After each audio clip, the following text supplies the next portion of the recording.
अस्सलाम वालेकुम dear class 9th students. उम्मीद है आप लोग सब खैरियत से होंगे और अपनी न्यू क्लासेस को एंजॉय कर रहे होंगे। इस वीडियो में हम जो पंजाब टेक्स्ट बुक बोर्ड का न्यू कोर्स है बायोलॉजी का, उसका जो चैप्टर 1 है उसकी एक्सरसाइज को कम्प्लीटली सॉर्ट आउट करेंगे। तो मूव करते हैं वीडियो की तरफ।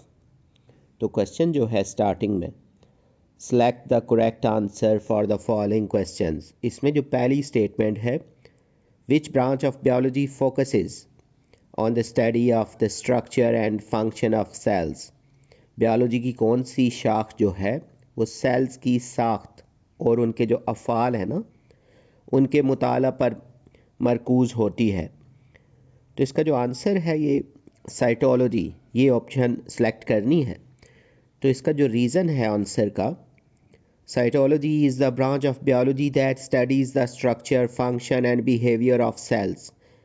It plays a crucial role in understanding cell organelles, their functions and how cells interact with their environment. Cytology जो है ये biology की वो शाख है जो cells की साख्त, उनके अफ़ाल और तर्ज़ अमल का मुताला करती है कि वो कैसे बने हुए हैं, उनके फंक्शंस क्या होते हैं और वो किस तरीके से काम करते हैं। तो ये सेल्स के अंदरूनी हिस्सों और इनके अफ़ाल को समझने में मदद देती है। इसी तरह जो सेकंड स्टेटमेंट है, the study of the processes of heredity and variation in living organism is known as. तो ये जो लिविंग चीज़ें जानदारों में वरासत और तगय्युर का अमल जो है, वरासत हेरिडिटी और तगय्युर जो है वेरिएशन, तब्दीली के अमल के मुताले को, तो यहाँ पे जेनेटिक्स की जो ऑप्शन है ये सिलेक्ट करेंगे। और इसके सिलेक्ट करने का रीज़न जो है, genetics is the scientific study of genes, heredity and variation in living organism. It explains how traits are passed from one generation to another. तो ये जो जीनियात है, जेनेटिक्स, वो साइंसी इल्म है जो जीन्स, विरासत और जानदारों में तगय्युरात का मुताला करता है। ये वजाहत करता है कि किस तरह खसूसियात एक नस्ल से दूसरी नस्ल में मुंतकिल होती हैं। तो थर्ड जो स्टेटमेंट है, insulin made through bacteria is an example of the technique of. तो बैक्टीरिया के ज़रिए जो तैयार करदा इंसुलिन की जो टेक्निक है या टेक्नोलॉजी है, तो ये किसकी मिसाल है।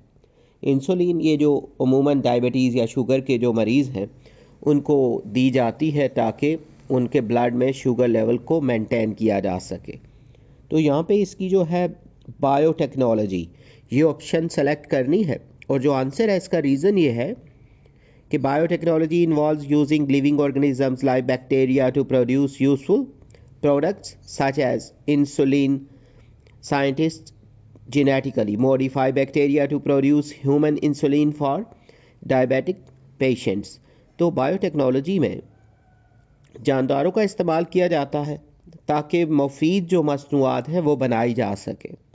जैसे इंसुलिन है, तो साइंटिस्ट जीनियाती तौर पर बैक्टीरिया में तब्दीली करके इंसानी इंसुलिन तैयार करते हैं ताकि जो ज़ियाबतीस के मरीज़ हैं ना, शुगर वगैरह के, डायबिटीज़ के मरीज़, उनके लिए फ़ायदा मंद हो। फोर्थ जो स्टेटमेंट है, heart pumps the brain memorises kidney excrete the statement comes from. ये जो हार्ट है ये ब्लड को पंप करता है, उसके बाद दिमाग जो है वो याददाश्त मतलब रखता है, उसके बाद गुर्दे जो है ये अखराज का काम करते हैं। तो ये बयान जो है ये इसके लिए फिजियोलॉजी की ऑप्शन जो है ये सिलेक्ट करनी है इसके आंसर में। और इसका रीज़न है कि physiology is the branch of biology that studies the functions and processes of living organisms and their parts. It explains how different organs perform their role to maintain life. Physiology जो है biology की वो शाख है जो जानदारों और इनके अज़ा के अफ़ाल और तरीक़ाकार का मुताला करती है। यानी जो लिविंग बींग्स हैं उनके जो भी ऑर्गन्स हैं, उनके फंक्शंस और जो मेथडोलॉजी है उसका जो मुताला है वो हम फिजियोलॉजी में करते हैं। यानी यहाँ पे जैसे दिया था कि हार्ट जो है वो पंप करता है ब्लड को, इस तरह ब्रेन जो है वो मेमोराइज करता है, किडनी एक्सक्रीट करती हैं। तो इस तरह कि मुख्तलिफ अज़ा किस तरह ज़िंदगी को बरकरार रखने में काम करते हैं, ये जब स्टडी जो है ये सब फिजियोलॉजी से रिलेटेड है।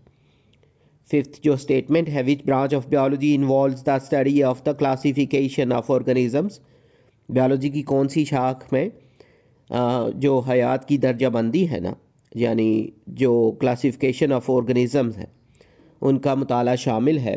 तो इसमें टेक्सोनॉमी जो है ये वाली ऑप्शन सेलेक्ट करनी है। इसका जो रीज़न है ना आंसर को सिलेक्ट करने का, taxonomy is the branch of biology that deals with the classification, naming and identification of organisms. It helps scientists categorize organisms based on similarities and differences. Taxonomy जो है बायोलॉजी की वो शाख है या ब्रांच है जो जानदारों यानी लिविंग बीइंग की दर्जाबंदी यानी ग्रुपिंग, क्लासिफिकेशन, उनके नाम और जो आइडेंटिफिकेशन है ना, शनाख्त से मुतालिक है। ये साइंटिस्ट को जानदारों और उनकी जो मुशाबतें हैं ना, सिमिलरिटीज़, और उनके जो डिफरेंसेस हैं उनकी बुनियाद पर कैटेगराइज करने यानी तरतीब देने में मदद देती है। सिक्स्थ जो स्टेटमेंट है, which step comes between making a hypothesis and doing experiments. तो हाइपोथेसिस जो है ना मफरूज़ा बनाने और एक्सपेरिमेंट तजर्बात करने के दरमियान में कौन सा मरहला आता है। तो यहाँ पे मेकिंग डिडक्शन ये जो ऑप्शन है ये सिलेक्ट करनी है। तो इसका रीज़न है ना, फ्रॉम द हाइपोथेसिस जो मफरूज़ा होता है, यू मेक स्पेसिफिक प्रिडिक्शंस, तो आप उससे मखसूस पेशन गोइयाँ करते हैं, predictions about what you should observe if the hypothesis is true, कि अगर मफरूज़ा दुरुस्त है तो क्या होगा। तो these deductions guide the design of your experiment, यानी ये जो डिडक्शंस हैं आपके तजर्बे के डिज़ाइन की रहनुमाई फ्राहम करते हैं। तो वैसे ये जो तीनों वर्ड यूज़ हुए हैं ना, हाइपोथेसिस, एक्सपेरिमेंट और डिडक्शन, ये सब साइंटिफिक मेथड के स्टेप्स में आते हैं। नेक्स्ट में जो स्टेटमेंट है सेवंथ वाली, which of the following is not a characteristic of scientific method, मदरजा झैल में से कौन सा जो है ना साइंसी तरीक़ाकार की खसूसियत नहीं है।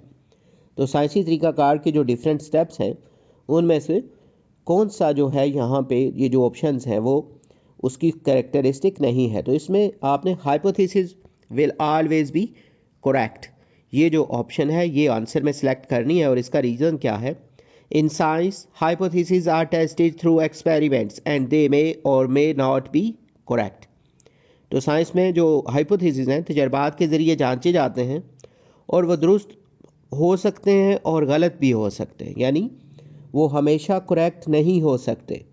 उसके बाद the scientific method involves modifying और rejecting hypothesis based on results. तो साइंसी तरीक़ाकार में नताइज की बुनियाद पर ये जो हाइपोथेसिस या मफरूज़े होते हैं उनमें मॉडिफिकेशन या तरमीम की जाती है या फिर इनको मुस्तरद करना वगैरह इसमें शामिल होता है। एट्थ जो स्टेटमेंट है, choose the correct sequence of steps of the scientific method, साइंसी तरीक़ाकार जो है उसके मराहिल की जो सही तरतीब है ना वो सिलेक्ट करनी है यहाँ से। तो उसमें ये वाली ऑप्शन सेलेक्ट करनी है जिसमें पहले ऑब्जर्वेशंस हैं, फिर हाइपोथेसिस, फिर डिडक्शन, फिर एक्सपेरिमेंट। तो ये ऑप्शन आपने सेलेक्ट करनी है यहाँ पे। तो इसका जो रीज़न है, the scientific method begins with observation followed by forming an hypothesis, then logical deductions are made and experiments are conducted to test the hypothesis। तो जो भी ये साइंटिफिक मेथड है या साइंसी तरीक़ाकार, ये ऑब्जर्वेशन और यानी मुशाहिदात से शुरू होता है, जिसके बाद हाइपोथेसिस बनाया जाता है यानी मफरूज़ा बनाया जाता है, फिर उससे मंतकी नताइज अखज़ किए जाते हैं, मतलब रिज़ल्ट्स जो होते हैं ना वो बनाए जाते हैं। लेकिन मफरूज़े की जांच के लिए ना तजर्बात किए जाते हैं। मफरूज़े के बाद डिडक्शंस होते हैं और फिर तजर्बात जो हैं एक्सपेरिमेंट्स वो किए जाते हैं। नाइन्थ जो स्टेटमेंट है, people who slept near smoky fire had less chance to suffer from malaria. Why, जो लोग धुआंधार जो आग है ना उसके करीब सोते थे इनमें मलेरिया का शिकार होने के इम्कानात कम थे ना। तो क्यों इसका ना, तो ये वाला जो ऑप्शन है ना, mosquitoes cannot tolerate smoke and are repelled, ये ऑप्शन सेलेक्ट करनी है क्योंकि ये जो मच्छर हैं ये उसको बर्दाश्त नहीं कर सकते ना धुएं को और वहाँ से वो दूर चले जाते हैं। जिसका जो रीज़न है, mosquitoes which transmit the plasmodium parasite that cause malaria are generally deterred by smoke. This reduces the likelihood of them biting people living near smoky fires. मच्छर जो मलेरिया का सबब बनने वाले प्लाज्मोडियम को मुंतकिल करते हैं, आमतौर पर धुएं से ना वो रुक जाते हैं। तो ये धुआं जो वाली जो आग होती है उसके करीब सोए हुए लोगों के काटने के इम्कानात को कम करता है। यानी अगर वो उस स्मोकी फायर के करीब है तो जब मच्छर वहाँ नहीं आएंगे तो उनके काटने के इम्कानात कम होंगे। तो इसलिए ये वाली जो ऑप्शन है ये आंसर के लिए सूटेबल है। 10th जो स्टेटमेंट है, experiments are very important in scientific method because a researcher. तो यहाँ पे साइंसी तरीक़ाकार में ना तजर्बात बहुत अहम हैं, क्योंकि जो मुहक्किक होता है ना रिसर्चर, उसमें ये जो आंसर है disproves many hypothesis and gets some hypothesis proved, ये ऑप्शन सेलेक्ट करनी है। तो इसका रीज़न ये है कि experiments help scientist test multiple hypothesis, rejecting the incorrect ones and supporting the correct ones based on evidence. This process advances scientific knowledge. तो तजर्बात जो होते हैं या एक्सपेरिमेंट साइंसदानों को मुअत्तद जो हाइपोथेसिस हैं उनकी जांच या परखने के लिए ना मदद देते हैं। उनमें जो गलत होते हैं हाइपोथेसिस उनको रिजेक्ट या रद्द कर दिया जाता है, और जो दुरुस्त होते हैं हाइपोथेसिस उनको फॉरवर्ड करते हैं, मीन उनकी हमायत करते हैं या उन्हीं के ऊपर मज़ीद काम किया जाता है। और ये जो प्रोसेस है ये साइंटिफिक नॉलेज को आगे बढ़ाता है। तो यहाँ पे हमारे ये जो MCQs हैं ये कंप्लीटेड हैं। क्वेश्चन 2 की तरफ मूव करते हैं। Write short answers. इसमें जो फर्स्ट क्वेश्चन है, define the following branches of biology, genetics, anatomy, paleontology, marine biology और पैथोलॉजी। तो ये कुछ ब्रांचेस हैं बायोलॉजी की, तो इन सब को डिफाइन करना है। वैसे तो जो हमने अभी MCQs सॉल्व किए हैं वहाँ भी ब्रांचेस को हमने थोड़ा डिस्कस आउट किया है। तो मूव करते हैं इसके आंसर की तरफ। जेनेटिक्स जो है, genetics is the study of how traits यानी characteristics are passed from parents to children. It also helps in understanding genetic diseases and improving plants and animals.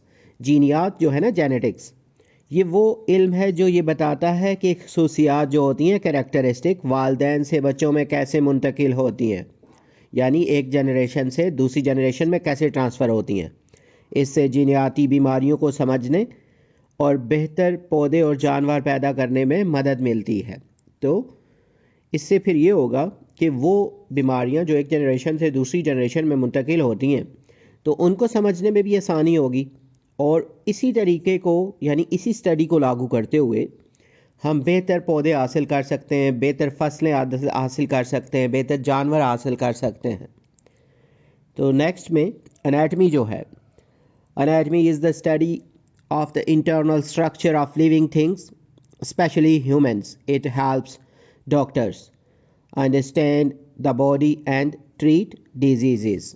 इसकी जो एग्जाम्पल है, studying the organs of digestive system. Anatomy जो है ये वो branch है जो जानदारों यानी लिविंग बींग्स और स्पेशली ना ख़ास तौर पर इंसानों के जो अंदरूनी जिस्मानी ढांचा जो है, इंटरनल जो उसका बॉडी स्ट्रक्चर है, उसका मुताला किया जाता है इस ब्रांच में।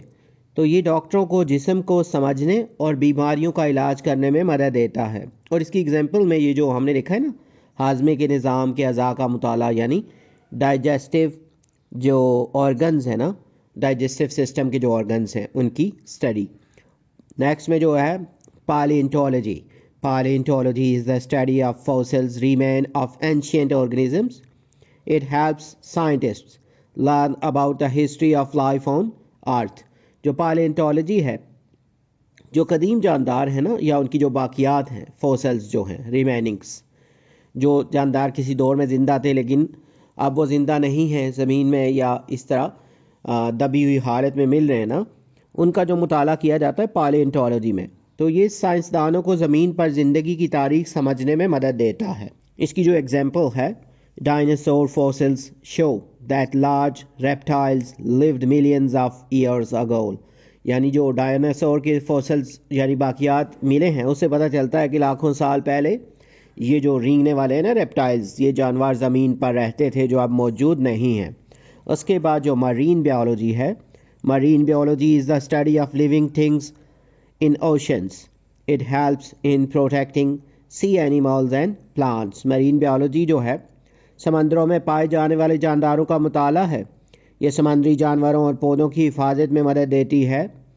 और इसकी जो एग्जांपल है, coral reefs provide a home for many sea creatures. जैसे ये जो चट्टानें हैं ना कोरल रीफ, ये बहुत सी समंदरी जानदारों को रहने के लिए जगह फ्राहम करती हैं। तो इसकी जो स्टडी है वो मरीन बायोलॉजी में की जाती है। नेक्स्ट में पैथोलॉजी जो है, pathology is the study of diseases, their causes and how they affect the body. It helps doctors to diagnose and treat illnesses. तो पैथोलॉजी जो है इन बीमारियों के असबाब और जिस्म पर इनके असरात के मुतालिक का इल्म है। ये डॉक्टरों को बीमारियों की तशखीस यानी बीमारियों को ढूंढना और फिर उनका इलाज करना, इसमें ये हेल्प करती है। और इसकी जो एग्जांपल है, studying how cancer cells grow and spread. ये मुताला करना कि कैंसर के जो सेल्स हैं वो कैसे बढ़ते हैं और ये कैसे आगे फैलते हैं या स्प्रेड आउट होते हैं बॉडी पार्ट्स में। उसके बाद जो सेकंड क्वेश्चन है, which branch of biology involves the study of the development and growth of organisms from fertilisation to adulthood. तो बायोलॉजी की कौन सी जो ब्रांच है जिसमें फर्टिलाइजेशन से बालिग होने तक जो हयात की नशोनुमा का मुताला शामिल है।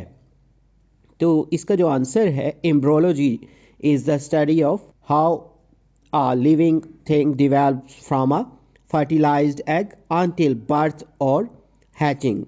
तो एम्ब्रियोलॉजी वो इल्म है जो किसी जानदार के फर्टिलाइज्ड एग से लेकर ना, फर्टिलाइज्ड एग जब उसके अंदर एक छोटा जानदार बनना शुरू हो जाता है, उसके बाद या अंडे से निकलने तक उसकी नशोनुमा का मुताला, यानी जब वो बड़े हो जाते हैं ना, मतलब अंडे से बाहर आ जाते हैं।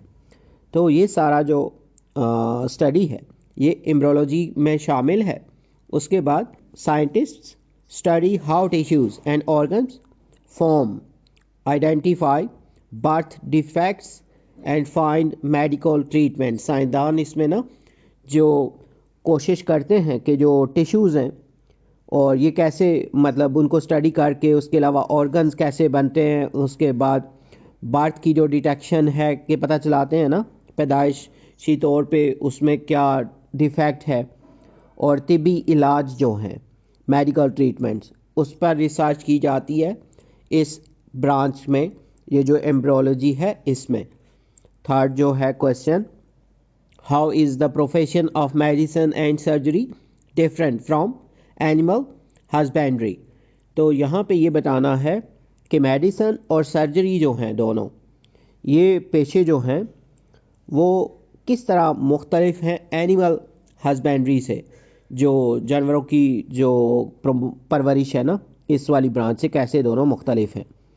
तो इसके आंसर में ना पहले मेडिसिन और सर्जरी जो हैं ये फोकस करते हैं on the diagnosing, treating and operating on human disease.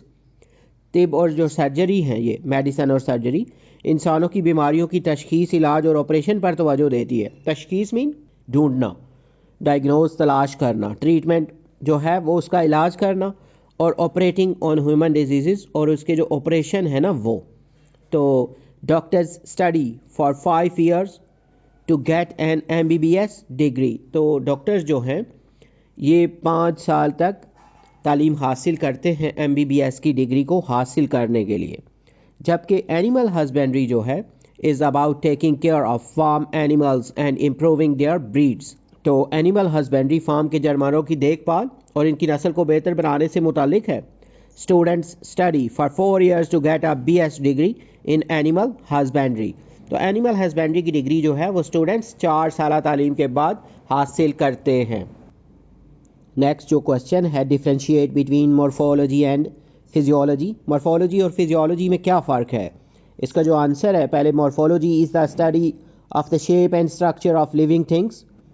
It includes both the outer appearance like shape, color and pattern and internal structure like organs.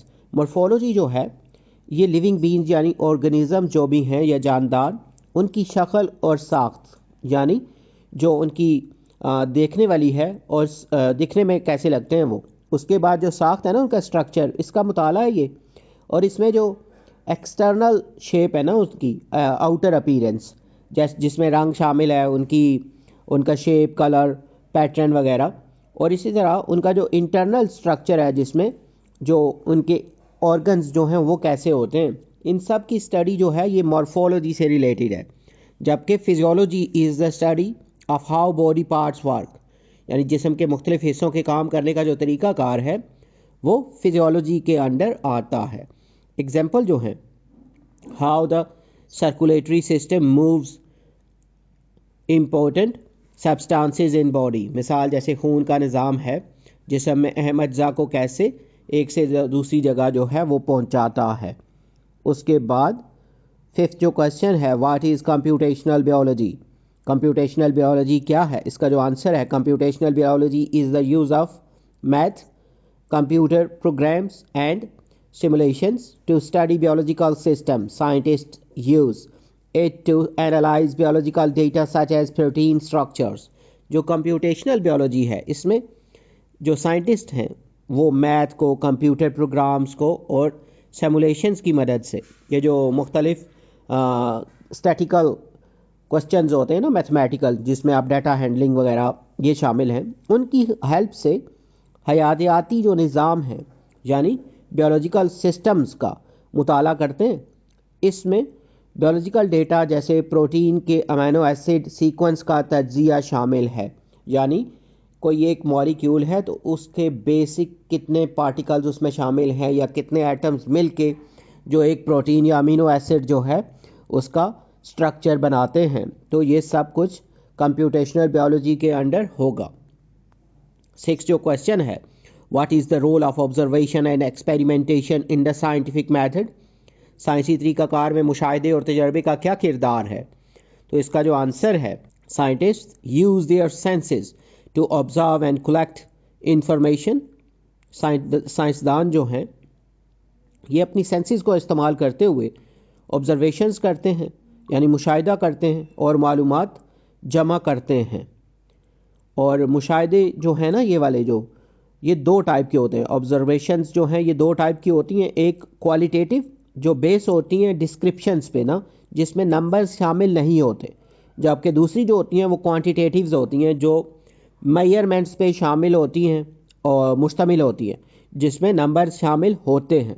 और एक्सपेरिमेंट्स जो होते हैं ना, test ideas, hypothesis, correct ideas are accepted and wrong ones are rejected.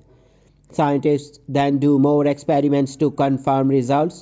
जो तजर्बात है ना ये test करते हैं, जो मफरूज़ात है ना हाइपोथेसिस वगैरह, उनको एक्सपेरिमेंट के थ्रू टेस्ट आउट किया जाता है, और जो करेक्ट आइडियाज़ होते हैं उनको एक्सेप्ट किया जाता है या उनको रख लेते हैं, और जो रॉन्ग वंस होते हैं उनको रिजेक्ट किया जाता है। तो साइंटिस्ट जो हैं उसके बाद मज़ीद एक्सपेरिमेंट करते हैं रिज़ल्ट को कंफर्म करने के लिए कि वेरिफिकेशन हो जाए कि वो बात हकीकी तौर पे दुरुस्त साबित हो रही है या नहीं। यहाँ पे इसके जो शॉर्ट क्वेश्चंस हैं वो कंप्लीटेड हैं। उसके बाद लॉन्ग जो क्वेश्चंस हैं, राइट आंसर्स इन डिटेल।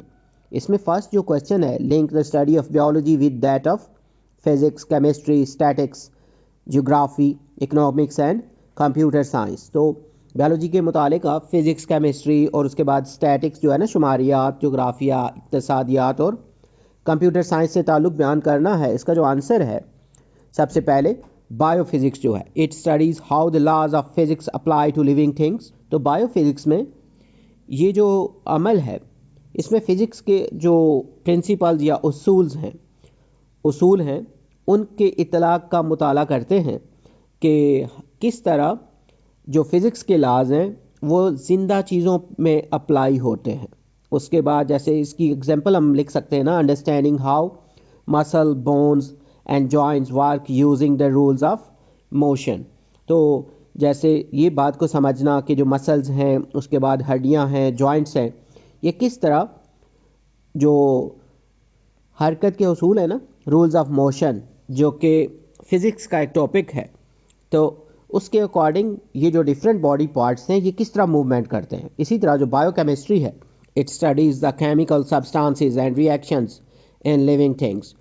तो ये जानदारों में मौजूद केमिकल जो मटेरियल्स हैं उनके रद्द अमल का मुताला है कि वो कैसे एक दूसरे से रिएक्ट करते हैं, यानी उसके अंदर जितने भी केमिकल मटेरियल्स मौजूद हैं ऑर्गेनिजम्स के अंदर, उनका जो आपस में रिएक्शन होता है उसके बारे में बायोकेमिस्ट्री में हम स्टडी करते हैं। इसकी एग्जांपल जो है फोटोसिंथेसिस, यानी ये जो प्लांट्स हैं उनका अपने लिए जो खुराक बनाने का प्रोसेस है, उसके अलावा रेस्पिरेशन और बायोकेमिकल प्रोसेसेस, फोटोसिंथेसिस भी, और जो तनफुस है ना, रेस्पिरेशन, ये सिर्फ सांस लेना नहीं होता, यानी बॉडी का हर जो मॉलिक्यूल है जब वो ऑक्सीजन को एक्सेप्ट करेगा और अपने अंदर से कार्बन डाइऑक्साइड को रिलीज़ करेगा, तो ये सब केमिकल प्रोसेसेस के अंडर आएंगे। उसके बाद बायोस्टैटिक्स जो है, it applies statistics to analyze biological data. It helps in research, healthcare and public health. Biostatics जो है ये आयातियाती जो डेटा के तज्जिए के लिए शुमारियात के असूलों को इस्तेमाल करता है, यानी जो डेटा हैंडलिंग यानी स्टैटिक्स है ना, उसके प्रिंसिपल को इसमें यूज़ किया जाता है ये रिसर्च में। उसके बाद जो सेहत आमा है ना, हेल्थ केयर, उसके बाद जो पब्लिक हेल्थ है ना, उसमें मदद के लिए यूजेबल है। फिर जो बायोजियोग्राफी है, it studies how living things are distributed in different parts of the world, यानी मुख्तलिफ जो इलाके हैं जोग्राफियाई तौर पे, जो जियोग्राफिकल रीजन्स हैं ना दुनिया के, उसमें जानदारों की जो डिस्ट्रीब्यूशन है कि कौन से जानदार किस इलाके में रहते हैं। उसके अलावा it also examines how climate change effect this distribution, और जो मौसमी तब्दीली के असरात हैं उनका जायज़ा लिया जाता है कि मौसम के मुताबिक कौन से जानवर किस इलाके में रहते हैं और कौन सा इलाका उनकी मतलब जो बॉडी के लिए ज़्यादा सूटेबल है। तो ये सब जो स्टडी है ये बायोजियोग्राफी में हम करते हैं। नेक्स्ट में जो है बायो इकोनॉमिक्स जो है, it studies living organisms from an economic perspective. Scientists calculate the cost and benefits of biological projects like developing better crops. जो बायो इकोनॉमिक्स है ये जानदारों का एक जो इक्तसादी तौर पे ना देखते हैं कि वो इकोनॉमिकली उसको मतलब क्या फ़ायदा है, और साइंसदान जो हैं बायोलॉजिकल जो डिफरेंट प्लान्स हैं उनमें ना scientist calculate the cost and benefits, यानी वो कोशिश करते हैं कि उसकी जो प्राइस है यानी कितना ख़र्चा हो रहा है उन पे और कितना मुनाफा होगा ना बायोलॉजिकल प्रोजेक्ट्स पे, लाइक डेवलपिंग बेटर क्रॉप्स, जैसे बेहतर फसलें हासिल करनी हैं तो उस मंसूबे पे या उस प्रोजेक्ट पे कितना पैसा खर्च होगा और कितना बेनिफिट हो सकता है। तो इकोनॉमिकली चेक किया जाता है किसी भी प्रोजेक्ट को जो बायोलॉजी से रिलेटेड है, लेकिन उसमें इकोनॉमी के थ्रू लाइक फंडिंग वगैरह जो है उसको हम स्टडी करते हैं कि ये जो प्रोजेक्ट है उस पर कितना पैसा खर्च होगा, कितना उससे बेनिफिट हासिल होगा, और ये सब कुछ बायो इकोनॉमिक्स के अंडर आता है। 6 जो है computational biology, it uses math algorithms and computer programs to study biological data like protein structures. Computational biology जो है ये जो है हयातियाती डेटा जो है जिसमें बायोलॉजिकल जो डाटा है उसका एनालिसिस करने के लिए यानी मैथ को यूज़ करते हैं। मैथ उसके अलावा जो एल्गोरिदम्स हैं वो यूज़ करते हैं। एल्गोरिदम जो है किसी सलूशन के जो स्टेप्स होते हैं ना, step by step solution of a problem is called algorithm. और उसके बाद जो कंप्यूटर प्रोग्राम्स हैं उनका इस्तेमाल किया जाता है कंप्यूटेशनल बायोलॉजी में, और ये मालूम करने के लिए जैसे कि प्रोटीन जो है उसके स्ट्रक्चर का मुताला जो है कि उसमें कितने पार्टिकल्स हैं, कितने बॉन्ड्स बने हुए हैं, तो ये सब कुछ कंप्यूटेशनल बायोलॉजी के अंडर होगा। उसके बाद नेक्स्ट जो क्वेश्चन है, explain how the study of biology can lead to different professional studies. वजाहत करें कि बायोलॉजी के मुताले से मुख्तलिफ शोबा वाराना तालीमात की तरफ कैसे जाया जा सकता है, मतलब डिफरेंट फील्ड्स में आप कैसे जा सकते हैं। इसका जो आंसर है इंट्रोडक्शन में ना, biology students learn about different life processes. जो बायोलॉजी के तलबा हैं ज़िंदगी के मुख्तलिफ जो मराहिल है ना या अमल उनको समझते हैं। After completing FSc with biology, जब वो FSc यानी सेकेंड ईयर कंप्लीट करते हैं ना अपनी इंटर बायोलॉजी में, they can choose various carriers, तो वो मुख्तलिफ शोबे जो हैं उनमें से कोई सा सिलेक्ट कर सकते हैं, जिनमें से कुछ जो है नीचे हम डिस्कस करेंगे। सबसे पहले medical and health fields, medicine and surgery उसमें शामिल है। Doctors diagnose and treat disease, जिसमें ये मेडिसिन और सर्जरी जो है ना, तिब और सर्जरी, डॉक्टर बीमारियां जो हैं उनकी तशखीस और इलाज करते हैं। तशखीस में डायग्नोज यानी बीमारियों को ढूंढना और ट्रीटमेंट उनका इलाज करना। सर्जन्स रिपेयर और remove damage body parts, surgeon जो होते हैं ये मुख्तलिफ बॉडी पार्ट्स को या रिपेयर करते हैं या उनको रिमूव करते हैं, लेकिन इनके लिए जो डिग्री है वो MBBS की 5 ईयर्स की होती है सेकेंड ईयर के बाद। उसके बाद डेंटिस्ट्री जो है, dentists treat dental problems and perform oral surgeries, तो इसकी जो डिग्री है BDS जो कि 4 साल की है। और डेंटिस्ट्री जो है दांतों की बीमारियों का इलाज और उसकी सर्जरी की जाती है इस शोबे में। उसके बाद फार्माकोलॉजी जो है, study of medicine and drug effects, pharmacology में दवाइयों और इसके असरात का मुताला किया जाता है और इसकी जो डिग्री है BS फार्मेसी या फिर डॉक्टर ऑफ फार्मेसी जो है ये डिग्री है इसकी। उसके बाद जो physiotherapy restores body movements after injury और डिजीज़, और इसकी जो डिग्री है BS फिजियोथेरेपी 4 ईयर्स की। फिजियोथेरेपी में ना जब किसी चोट या बीमारी के बाद जिस्मानी जो अज़ा होते हैं ना, मुख्तलिफ ऑर्गन्स होते हैं बॉडी के, उनको मूवमेंट दे के उनको वापस बहाल किया जाता है, रीस्टोर किया जाता है। जैसे किसी के बाजू टूट गई है या टांग टूट गई है तो उनकी मूवमेंट को दोबारा जो स्टेबल करना है, रीस्टोर करना है, वो सब फिजियोथेरेपी में होगा। Environmental and agricultural fields, fisheries उसमें, और वाइल्ड लाइफ जो है, study of fish, marine life and wild life conservation, इसकी जो डिग्री है ना BS MS इन जूलॉजी, फिशरीज़ और एक्वाकल्चर। फिशरीज़ और जो वाइल्ड लाइफ में ना आबी हयात जो होती हैं, मरीन लाइफ जो है, उसके बाद जंगली हयात जो हैं, वाइल्ड लाइफ, उनका जो तहफ़्फ़ुज़ है, तो फिशरीज़ और वाइल्ड लाइफ में ये इन्वायरमेंटल और एग्रीकल्चरल फील्ड में आ जाएंगी। उसके बाद एग्रीकल्चर जो है, improving farming techniques and crop production, इसकी जो डिग्री है BS एग्रीकल्चर की, ये 4 ईयर्स की है। ज़राअत बेहतर काश्तकारी और फसलों की पैदावार में इजाफा, ये इसके अंडर आएगा। उसके बाद जो एनिमल हस्बेंड्री है, जानवरों की परवरिश, जानवरों की नस्ल और देखभाल, इसकी जो डिग्री है BS एनिमल हस्बेंड्री की, ये 4 साल की है। इसमें जो ब्रीडिंग की जाती है, केयरिंग की जाती है लाइव स्टॉक की। उसके बाद जो हॉर्टिकल्चर है, growing fruits vegetables and flowers, इसकी जो डिग्री है BS हॉर्टिकल्चर 4 ईयर्स की। हॉर्टिकल्चर बागबानी जो है, जिसमें फल सब्जियां और फूल वगैरह उगाने का इल्म होता है, 4 साल की इसकी हॉर्टिकल्चर की BS की डिग्री है। उसके बाद फॉरेस्ट्री जो है, मैनेजिंग एंड कंजर्विंग फॉरेस्ट्स, इसकी जो डिग्री है BS फॉरेस्ट्री की 4 साल की। इसमें जंगलात की देखभाल और तहफ़्फ़ुज़ शामिल है। उसके अलावा फार्मिंग जो है, setting up and managing farms, animal, poultry और फ्रूट, इसकी जो डिग्री है BS एग्रीकल्चर और फार्मिंग कोर्सेज, ये मुख्तलिफ इकसाम के जो फार्म जो हैं जिसमें जानवर, पोल्ट्री, फल, इनको कायम करना और फिर उनको चलाना, तो इसकी जो डिग्री है ज़राअत या फार्मिंग कोर्सेज इसके मुख्तलिफ दस्तियाब हैं। उसके बाद साइंस और टेक्नोलॉजी की जो फील्ड्स हैं, biotechnology using biological processes to develop medicine and technologies, degree BS इसकी जो है बायोटेक्नोलॉजी की, ये 4 साल की। बायोटेक्नोलॉजी में हयातियाती जो तरीके हैं ना, बायोटेक्नोलॉजिकल जो बायोलॉजिकल प्रोसेस हैं, उनसे दवाएं और टेक्नोलॉजीज़ बनाई जाती हैं न्यू, ताकि ये जो नए प्रोसेसेस हैं उनको इंसानी फलाह के लिए यूज़ किया जा सके।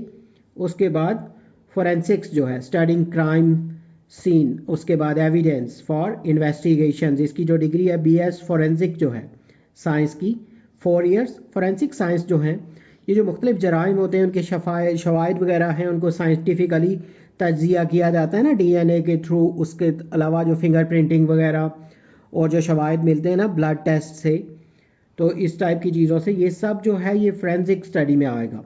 फिर थर्ड जो है इसका, science is a collaboration field in with Scientists work together to share knowledge. Prove this statement by giving example. इसमें जो ये वाला क्वेश्चन है 3 वाला कि साइंस एक मुश्तरका मैदान है जहां साइंसदान मिलकर इनका तबादला करते हैं, इस बयान को मिसालों से साबित करना है। तो इसका जो इंट्रोडक्शन है, science is a team effort where experts from different fields work together to solve complex problems by combining knowledge. They find faster and better solutions. तो यहाँ पे ना साइंसदान जो हैं, साइंस में मुख्तलिफ शोबों के माहिरीन मिलकर मसाइल हल करते हैं। तो मिलजुल कर काम करने से मसाइल के तेज़ और मौसर हल मिलते हैं।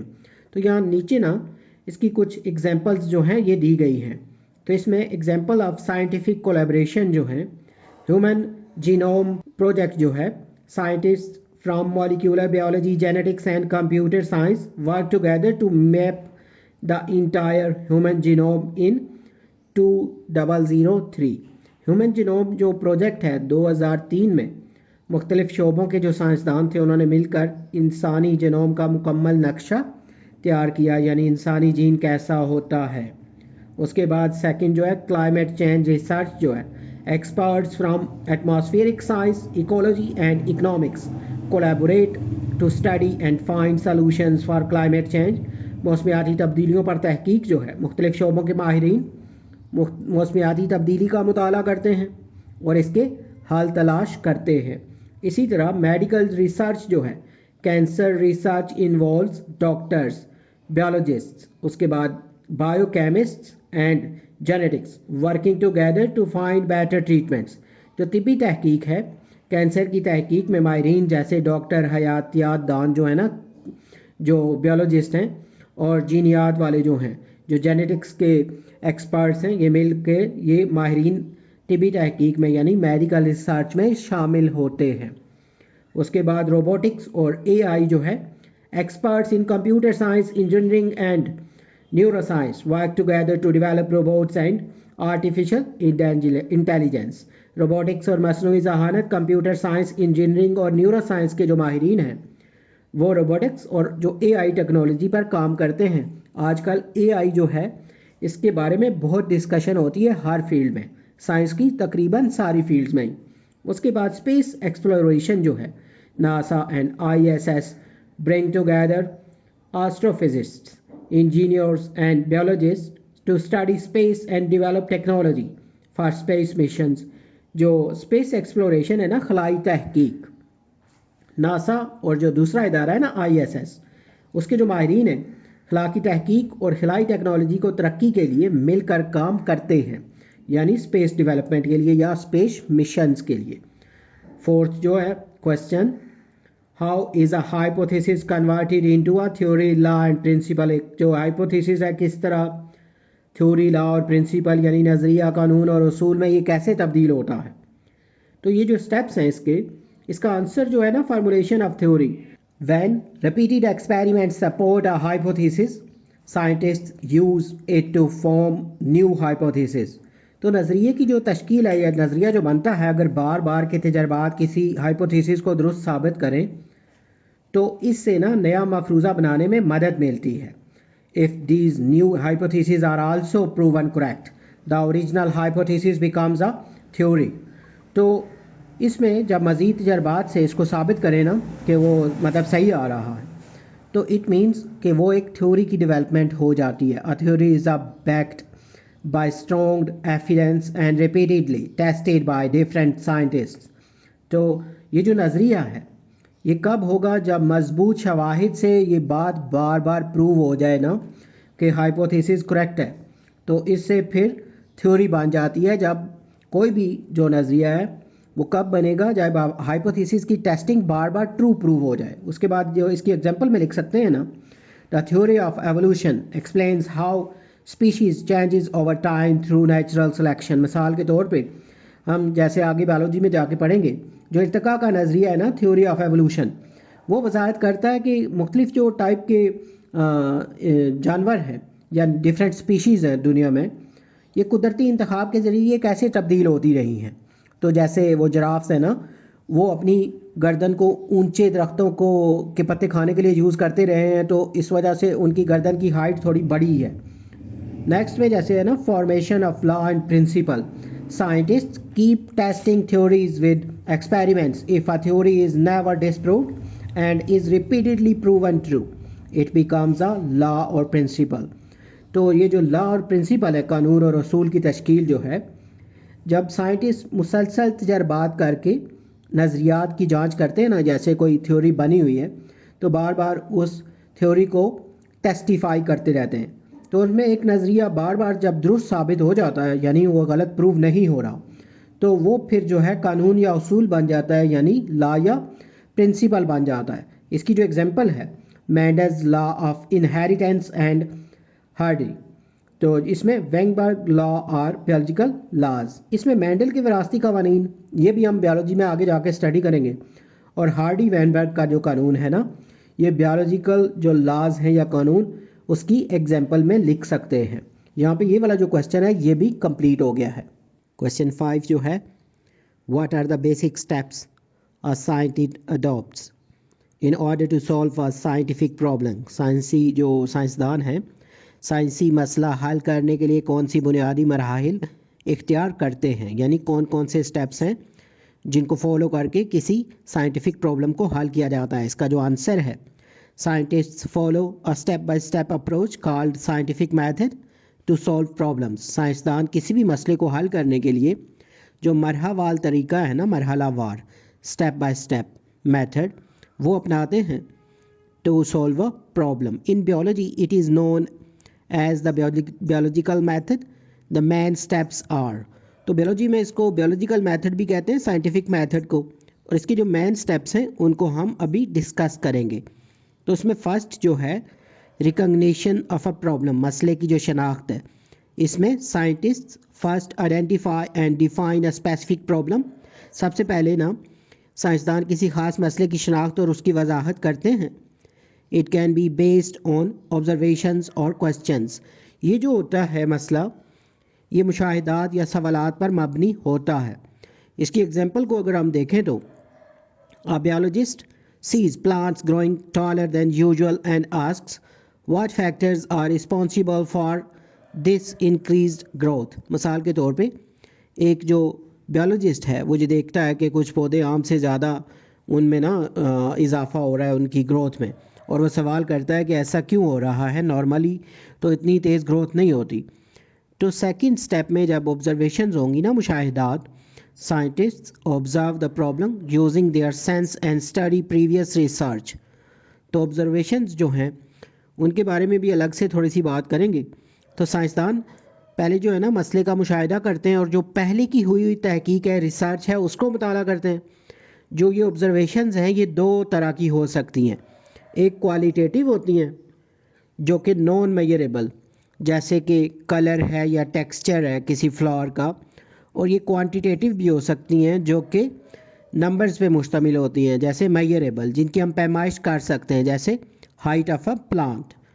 इसी तरह नेक्स्ट स्टेप में जो हाइपोथेसिस है, based on observations and research scientist propose a hypothesis a possible explanation for the problem. तो जो मफरूज़ा है हाइपोथेसिस, ये मुशाहिदात और तहकीक की बुनियाद पर साइंसदान जो होते हैं वो हाइपोथेसिस पेश करते हैं जो मुमकिना वजाहत हो सकती है, यानी पॉसिबिलिटी हो सकती है. तो हाइपोथेसिस जो है उसकी जो कैरेक्टरिस्टिक हैं, it suggest an answer to the problem. ये मसले का मुमकिना जवाब या सलूशन जो है ना वो देता है. It matches observations. ये जो मुमकिना जवाब होता है ये मुशाहिदात से मुताबिकत रखता है, यानी उनसे मैच हो रहा होता है, यानी उन स्टेटमेंट्स के साथ एग्री हो रहा होता है. It can be tested through experiments. और इसको तजर्बात से परखा जा सकता है, जांचा जा सकता है इसकी ट्रूनेस को. उसके बाद जो डिडक्शंस हैं, नताइज अखज़ करना, scientists make if then statements based on their hypothesis. तो ये जो उन्होंने हाइपोथेसिस बनाए होते हैं इनकी बुनियाद पर, यानी इफ़ देन स्टेटमेंट्स जो हैं ये बनाई जाती हैं. इसके लिए अगर एग्जांपल को हम सॉर्ट आउट करें, hypothesis iron deficiency causes leaf discoloration and stunted growth. यानी मिसाल के तौर पर ये एक मफरूज़ा है या हाइपोथेसिस है कि आयरन की कमी से पत्तों का जो रंग है वो बदलता है और पौधे का बढ़ना जो है वो रुक जाता है। तो इसकी जो डिटेक्शन होएगी, if iron is added to the soil, अगर हम मट्टी में कुछ आयरन जो है ये मिनरल्स को डालें, the plant will grow better, तो जो पौधे होंगे वो थोड़े अच्छे से ग्रो करेंगे। तो ये जो है इसको एग्जाम्पल के थ्रू आप अच्छे से अंडरस्टैंड कर सकते हैं। उसके बाद जो एक्सपेरिमेंट है, तजर्बात, scientist conduct experiments to test the hypothesis, तजर्बात करते हैं साइंसदान ताकि हाइपोथेसिस जो है उसको टेस्टिफाई किया जा सके। If one hypothesis is correct, अगर एक हाइपोथेसिस दुरुस्त साबित हो जाता है, अदर्स आर रिजेक्टेड, तो बाकी सबको रिजेक्ट कर दिया जाता है। Further experiments confirm the result, उस पर मज़ीद तजर्बात किए जाते हैं ताकि रिज़ल्ट्स को कंफर्म किया जा सके, यानी उनकी ट्रूनेस को मज़ीद वेरीफाई किया जा सके। रिज़ल्ट्स जो हैं नेक्स्ट में, scientist collect data, analyze it using statics and graphs and share findings by, साइंसदान डेटा इकट्ठा करते हैं, तज्जिया करते हैं और अपने नताइज को कुछ तरीक़ों से शेयर करते हैं। जैसे यहाँ पे ये कुछ दिए गए हैं, publishing in scientific journals and books, साइंसी जराइद और किताबों में इनको शाया किया जाता है। उसके अलावा presenting at conferences and seminars, और इनको मुख्तलिफ कॉन्फ्रेंसेस जो होती हैं ना साइंटिफिक बेस्ड नॉलेज बेस्ड, तो उन सेमिनार्स में, कॉन्फ्रेंसेस में, मीटिंग्स में इनको पेश किया जाता है। These steps help scientist solve problems and advance scientific knowledge, ये मराइल साइंसदानों को मसाइल हल करने और साइंसी तरक्की में मदद देते हैं। नेक्स्ट जो क्वेश्चन है, describe the work of different scientist in discovering the cause of malaria, मुख्तलिफ साइंसदानों की मलेरिया की वजह दरियाफ्त करने में जो खिदमात हैं उनको बयान करना है। तो इसका जो आंसर है, discovery of cause of malaria, सबसे पहले चार्ल्स लेवरॉन जो है 1880 में, a French physician who first identified a plasmodium parasite in red blood cells and linked it to malaria। Charles लार्विन जो थे, उन्होंने 1880 में, फ्रांसीसी जो फिजिस्ट थे, उन्होंने सबसे पहले प्लाज्मोडियम जो ये जर्म था ना उसको खून के सुर्खुरियों में या सेल्स में दरियाफ्त किया और इसका लिंक जो है वो मलेरिया से जुड़ा बाद में। तो सेकंड में ना पैट्रिक मैनसन जो है 1877 से 1899 तक इनका इरा है, proposed mosquitoes as malaria carriers, laying the foundation for later discoveries. Patrick Manson जो हैं उन्होंने तजवीज़ दी थी कि मच्छर जो हैं या प्लाज्मोडियम मलेरिया फैलाते हैं, जो बाद की दरियाफ्तों की बुनियाद बनी। इसी तरह जो रोनाल्ड रॉस हैं 1897 में, prove that Anopheles mosquitoes transmit malaria by carrying plasmodium. तो रोनाल्ड रॉस जो थे उन्होंने साबित किया कि एनोफ्लीज जो मच्छर हैं प्लाज्मोडियम को लेकर मलेरिया फैलाते हैं। इसी तरह नेक्स्ट जो साइंटिस्ट हैं, जोवानी बैटिस्टा ग्रेसी जो हैं 1898 में, confirmed Ross findings and demonstrated human transmission by mosquitoes. Giovanni जो थे उन्होंने रॉस की तहकीक की तस्दीक की और इंसानों में मच्छर के ज़रिए मुंतकिली को साबित किया, यानी जो रॉस के तजर्बात थे उनको उन्होंने टेस्टिफिकेशन के बाद सही प्रूव किया। उसके बाद जो कोमेलो गोल्जी हैं उन्होंने ना discovered different plasmodium species and describe their life cycle inside red blood cells. Camillo Golgi ने मुख्तलिफ प्लाज्मोडियम की जो इकसाम हैं उनको उनके खून के जो खोलियों में से ना ज़िंदगी के उसके मुख्तलिफ जो मराहिल हैं उनको बयान किया, लाइफ साइकिल्स को। These findings led the clear understanding of malaria's cause and transmission, shaping prevention and treatment. इन तहकीकात ने मलेरिया की असल वजह और इनके फैलाव को समझने में मदद दी, जिससे रोकथाम और इलाज मुमकिन हुआ। यहाँ पे ये वाला जो क्वेश्चन है ये भी कंप्लीट हो गया है। क्वेश्चन 7 जो है, right the descriptive note on the experiments perform bye Ross. तो रॉस ने जो तजर्बात किए थे उन पे ना नोट करना है उनको, यानी उन पे नोट लिखना है। तो experiments perform by Ronald Ross, इसमें जो इंट्रोडक्शन है, Ronald Ross a British army doctor working in 1880s India conducted important experiments to understand how plasmodium enters the blood of human body and cause malaria। Ross ने 1880 में ना भारत में एक बरतानवी फ़ौजी मुआलिज थे, उन्होंने अहम तजर्बात किए ताकि मालूम हो सके कि जो प्लाज्मोडियम इंसानी जिस्म में कैसे दाखिल होता है और कैसे मलेरिया जो है वो पैदा करता है। His research played a key role in proving that mosquitoes spread malaria. उनकी तहकीक ने यह साबित किया कि मच्छर जो है मलेरिया फैलाने का ज़रिया है। इसमें जो फर्स्ट पॉइंट है ना, initial experiment, Ross allowed a female anopheles mosquito to bite a malarial patient.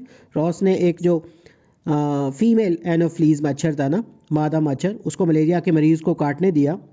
फिर he then examined the mosquitoes stomach under a microscope and found plasmodium multiply.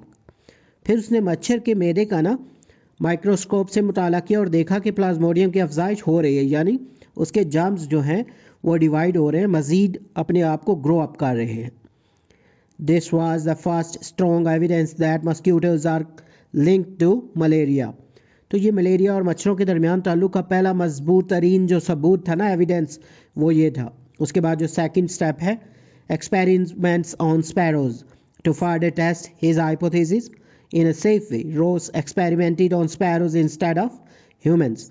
तो उसने अपने नज़रिए को महफूज तरीके से परखने के लिए ना, उसको टेस्टिफाई करने के लिए चिड़ियों पर ना, स्पैरोज पर उसकी तहकीक की बजाय इंसानों की, यानी इंसानों को यूज़ नहीं किया बल्कि ये जो स्पैरोज थी उनको यूज़ किया अपने एक्सपेरिमेंट के लिए। Infecting mosquitoes he allowed female culex mosquitoes to bite malaria infected sparrows. मच्छरों को मुतासिर करने का जो प्रोसेस था उसमें एक जो फीमेल क्योलिक्स मच्छरों को मलेरिया ज़्यादा चिड़ियों को काटने दिया। ऑब्जर्विंग प्लाज्मोडियम ग्रोथ, फिर उसने ऑब्जर्वेशन की ना कि प्लाज्मोडियम की जो ग्रोथ है उसका मुशाहिदा करने के लिए he studied the mosquitoes stomachs over time and found that plasmodium was multiplying and moving to their salivary glands. उसने मच्छरों के मैदे में प्लाज्मोडियम की अफजाइश और उनका जो लाबेदान था ना, उसके जो salivary glands थे उसमें इनकी मुंतकिली को देखा। उसके बाद infecting healthy sparrows, when infected mosquitoes bit healthy sparrows, those sparrows also got malaria. सेहतमंद चिड़ियों को जो मुतासर करने का जो प्रोसेस था उसमें जब मुतासरा मच्छरों ने सेहतमंद चिड़ियों को काटा तो वो भी मलेरिया में मुब्तला हो गई। Blood test confirmed plasmodium in their blood. तो ब्लड टेस्ट से ये बात कन्फर्म हो गई कि उनके ब्लड में प्लाज्मोडियम है। तो रिजल्ट्स जो हैं, these experiments prove that mosquitoes transmit plasmodium and spread malaria. इन तजर्बात से साबित किया गया कि मच्छर प्लाज्मोडियम मुंतकिल करते हैं और मलेरिया फैलाने का ज़रिया बनते हैं। उसके बाद जो फोर्थ पॉइंट में ना, ह्यूमन एक्सपेरिमेंट से, in 1898 Italian scientist repeated Ross experiments on humans to confirm his finding. तो 1898 में इतालवी साइंसदानों ने रॉस की तहकीकी नताइज की तस्दीक के लिए इंसानों पर तजर्बात किए। उसमें जो फर्स्ट पॉइंट है, an anopheles mosquito bit a malarial patient, एक एनोफ्लीज मच्छर को मलेरिया के मरीज को काटने दिया गया। सेकंड जो पॉइंट है, the infected mosquito then bit a healthy person, ये मुतासरा मच्छर फिर एक सेहतमंद शख्स को काटने दिया गया उससे। The healthy person developed malaria confirming that mosquitoes transmit plasmodium. कुछ दिन बाद वो सेहतमंद शख्स भी मलेरिया में मुब्तला हो गया।